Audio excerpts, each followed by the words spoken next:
Magandang gabi, pambungad sa ating newscast. Si Senator Francis Cheese Escudero na ang uupo bilang bagong Senate President. Yan ay matapos ang pagbibitiw ni Senator Juan Miguel Zubiri sa sorpresang balasahan sa mataas na kapulungan.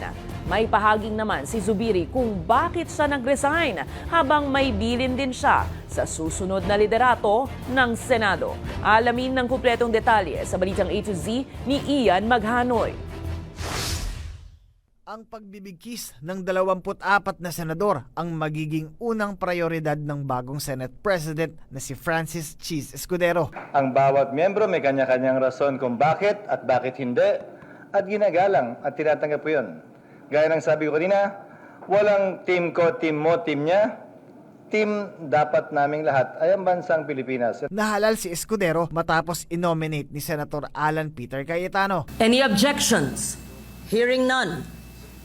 The election of Senate President Francis Cheese Escudero is hereby recognized. Congratulations, Senator Francis Cheese Escudero. Nabakante ang posisyon ng Senate President matapos bulagain ni Senator Juan Miguel Zubiri ang plenaryo sa kanyang pagbibitiw matapos ang 2 taon sa pwesto. I just felt heartbroken. I felt heartbroken not because of the position. Tatlong beses na ako naging majority floor leader, tinanggal na rin ako maging majority floor leader.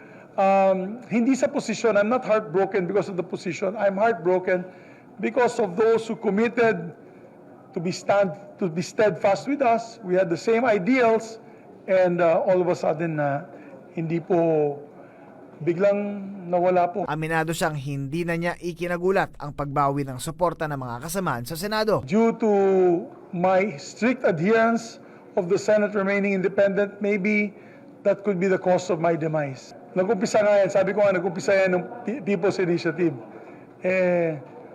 Ang gusto po nila ay sumunod na lang po ang Senado.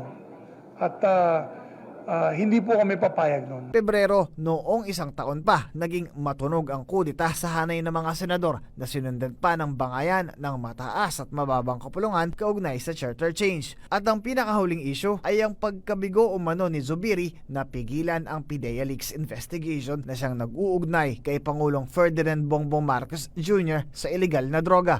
Sabi ko nga nung sa hearing ni Senator Bato de la Rosa, marami nagalit sa akin sa 2 panig dahil nga ako po ay naging patas sa 2 panig at siguro maraming nagalit sa akin dahil dyan. Bukod kay Zubiri, nag-resign din sa kanilang Senate positions ang 5 pang senador. Si Senator Jinggoy Estrada na ang bagong Senate Pro Tempore, kapalit ni Senator Loren Legarda. Si Senator Francis Tolentino ang bagong Majority Leader, kapalit ni Senator Joel Villanueva. Nag-resign din sina Senate Deputy Majority Leader J.V. Ejercito, Finance Committee Chairman Sonny Angara at Tourism Committee Chairman Nancy Binay. At the end of the day, ang pagpapalit o pagkakaroon o pananatili ng liderato sa Senado ay dumedepende sa kumpiyansa ng mas nakararaming miyembro ng Senado. Bili naman ngayon ni Zubiri sa bagong liderato ng Senado ang panatilihin ang pagiging independent ng mataas na kapulungan ng Kongreso. So I hope that this new leadership does not succumb to pressure. Only time will tell. Bukas nakatakdang magtapos ang sesyon ng Kongreso at magbabalik muli sa July 22 sa ikatlong State of the Nation Address o SONA ng Pangulo. Para sa Balitang A to Z, Ian Maghanoy.